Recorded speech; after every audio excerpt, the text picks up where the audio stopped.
Alright,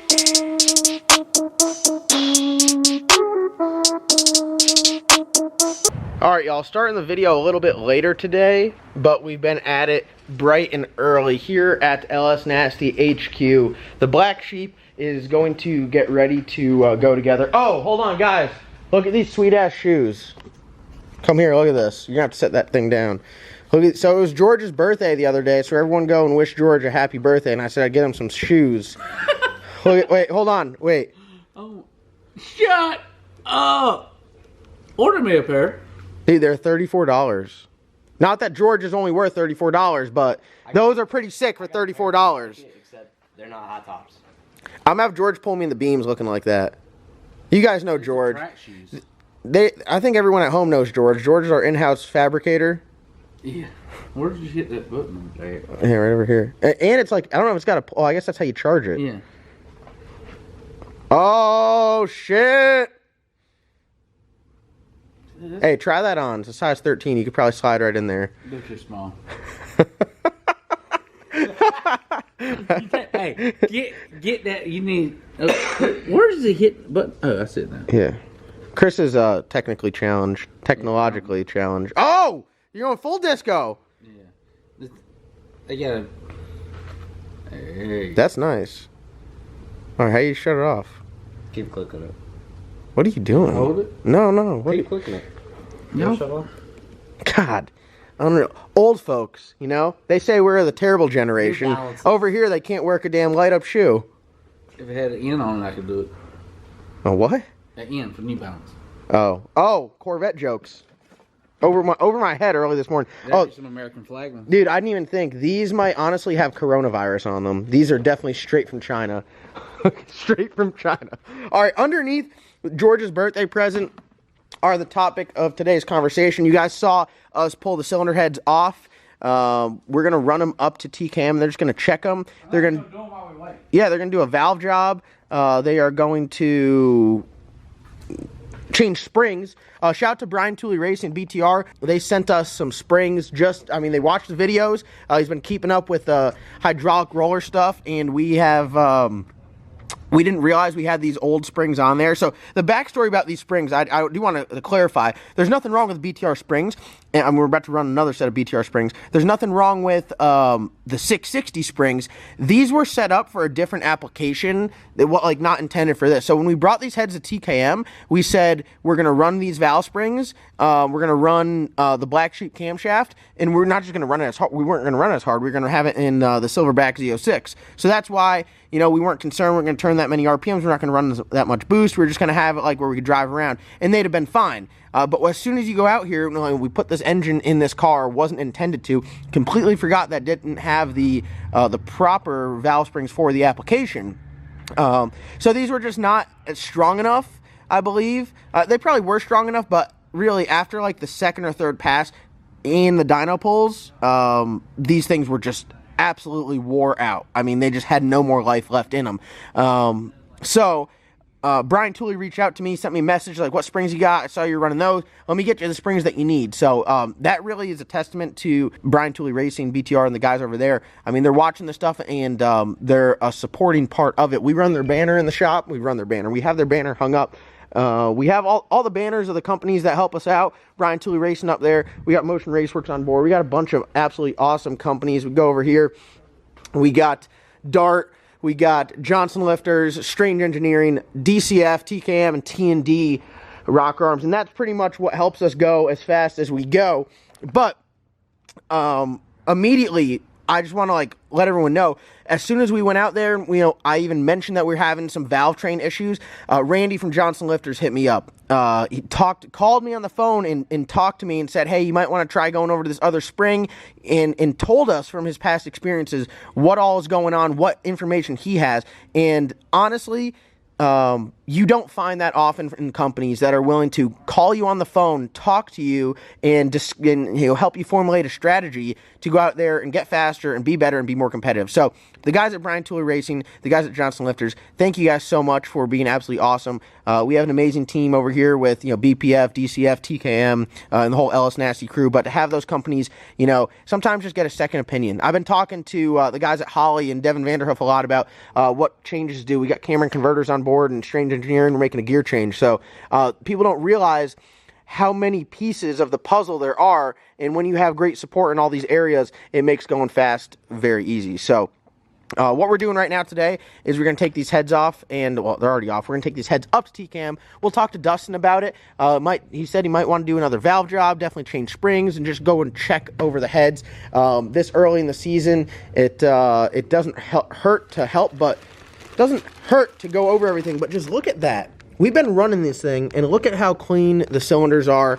Look at how clean the cylinder heads are. I mean, it is absolutely awesome. So we're going to get some head gaskets and get them ready to get reinstalled. And we'll put this thing back together. Piedmont, Carolina, no time, 13th to 15th.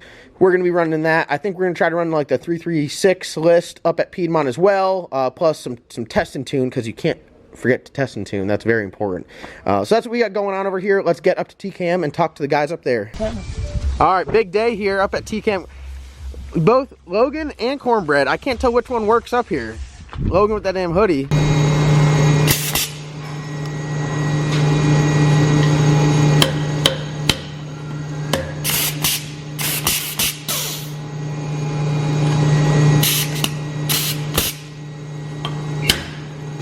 That's your first indication right there that you may be having something going on with valve instability or some sort of valve flow.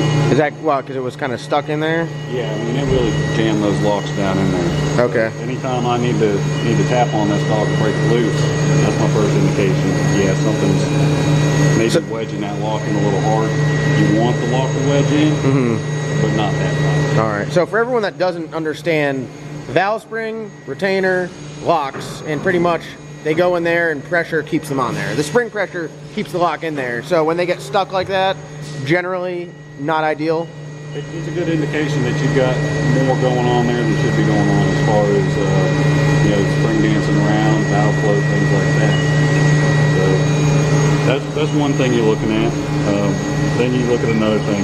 You might look at the bottom side of the retainer here. You'll always have witness marks on here, or wear marks, and those wear marks can show you chatter. And in this case, you can see a circular pattern going all the way around this. And what that really tells me is this valve is actually, the spring has actually been kind of spinning or rotating underneath this retainer. So, is that not ideal as well? Well, that's another indicator as to whether or not you're too light, or possibly too heavy. If you were too heavy on this guy, you might see excessive wear, especially on a titanium retainer, where this portion, the end of your coil, has really worn in to the retainer, but it's only done it on one spot. If you don't see that this thing is rotating under there and you're wearing on one spot, okay, you may be heavy. But if you're wearing all the way around this and you don't have one set kind of, I guess I'll call it a footprint from this spring, yep, you might be too light. So in this case, it's looking like we're too light.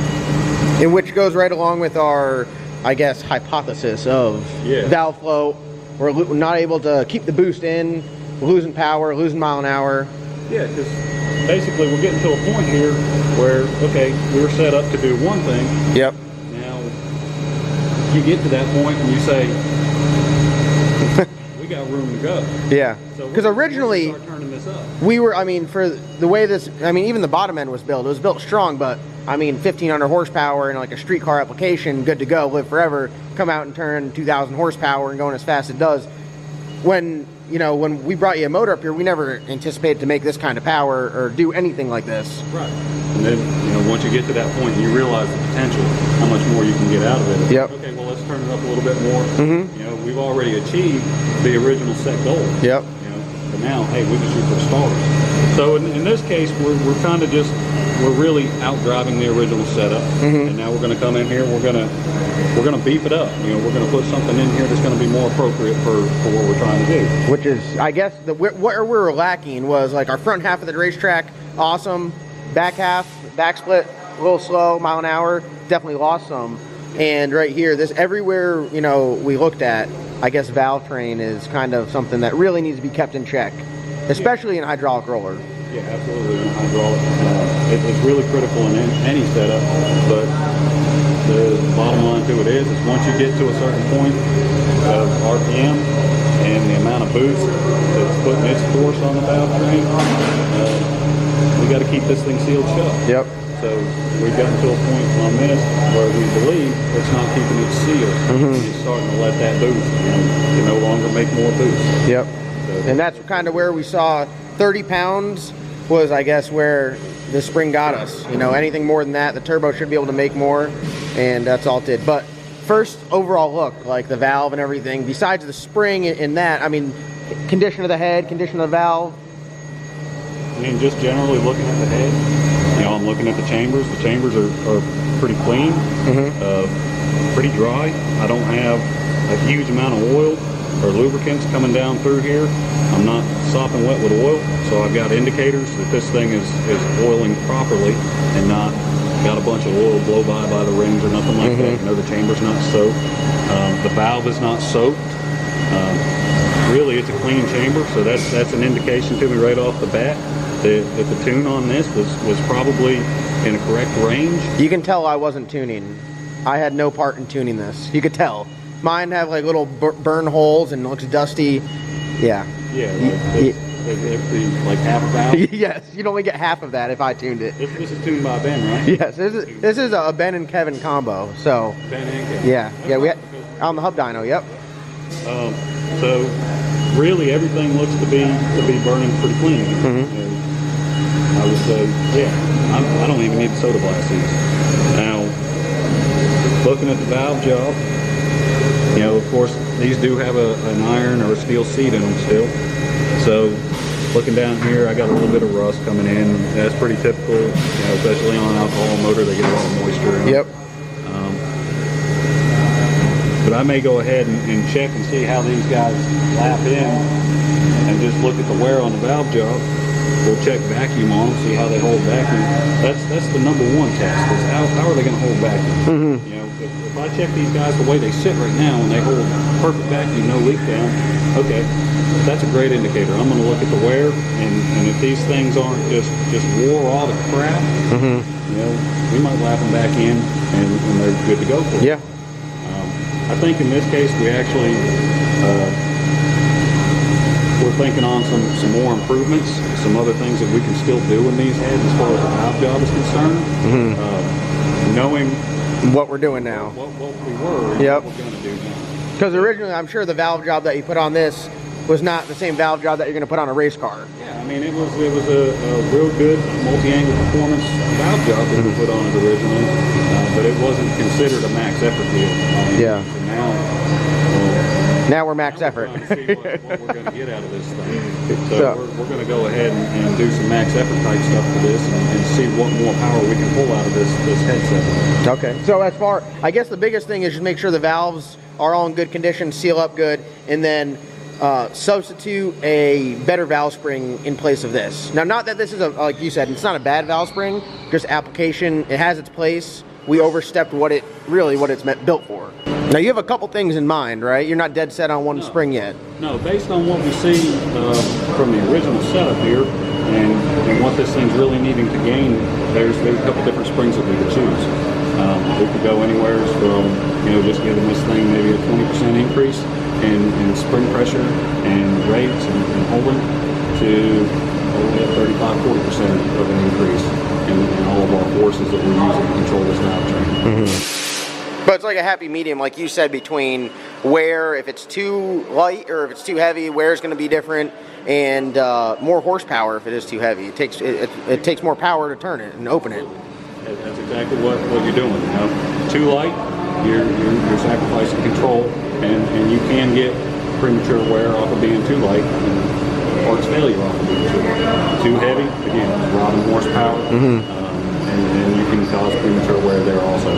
So it is definitely a happy medium where you want to be at to not use more horsepower than you need to use to operate the powertrain, but at the same token have the powertrain operate efficiently as it can. Perfect. So, and that's why we want to go from 30 pounds to, yeah, you know, we want all of it now. we want all of We it. didn't need all of it now, but we're gonna take all of it now. And this is why this cylinder head is sitting on your desk here, because I have no idea what all is going on. I mean, I'm like the 660 spring king of the world. If I could put a 660 spring in my truck, I would. Hey, it'll work. It's a good spring. I mean, it works, but like you said, kind of overstepped what it was intended use was. So, all right, we'll let you do your thing. Thanks for taking time to talk to us. Excited to see this thing back out, and hopefully, like you said, we're gonna be able to turn a little bit more RPM, hopefully hold a little more boost, and go a little bit faster. They just upped the record. They went from a 28 to a 19. So we're gonna have to pour all the coals to it. 28 to 19. Yeah. Who set the 19? The same guys, the one that over in Australia, they made a killer pass, went like a 419, and then the next pass it went flying at like 200 miles an hour, rolled it over on its lid. So everybody's okay. They're going fast, and I'm sure they'll be back. But we're coming out. I think Piedmont. We're gonna test a little bit and go out of Piedmont, and we're just gonna turn it to the moon. We're gonna make those iron rods, those steel rods, work. Yeah, absolutely. All-stars. Yeah. Carolina No Time All-stars. That's it. That's what we're aiming at. All right. Well, I'm in good hands. Thank you for your time. I look forward to seeing them when they're all done up, and I promise I'll retorque the damn head studs this time. Yeah. There you guys have it. Cylinder heads in good hands. We're going to make some more power with this badass TKM 427 in the Black Sheep. So if you guys are in the market, I just walked through here. They got 8 Black Sheep camshafts in stock today. So call up there and get them. They got 7. We took one with us because we're putting one in Chris's Corvette. So go up there, get your Black Sheep camshafts. They got them right now. And sorry, I hope I don't get copyrighted there. But anyways, that's gonna wrap up today's video. Be on the lookout. We got an awesome video tomorrow with Jason Harris. Then back up here at TKM, we're gonna put the cylinder heads back on the car, and we're gonna go testing this weekend. So busy week, a lot of exciting stuff. We survived the weekend. We didn't die at the racetrack in a non-caged Fox body, so that's always good. And we got the giveaway going on, so don't forget that. Go and get your LS Nasty merch, or chance to win a Corvette. We got a couple add-on giveaway stuff that I'm gonna be throwing in there. So pay attention all through March. We're gonna give away a Corvette at the end of March. Thank you guys for watching. Comment, subscribe. We'll see you guys in tomorrow's upload.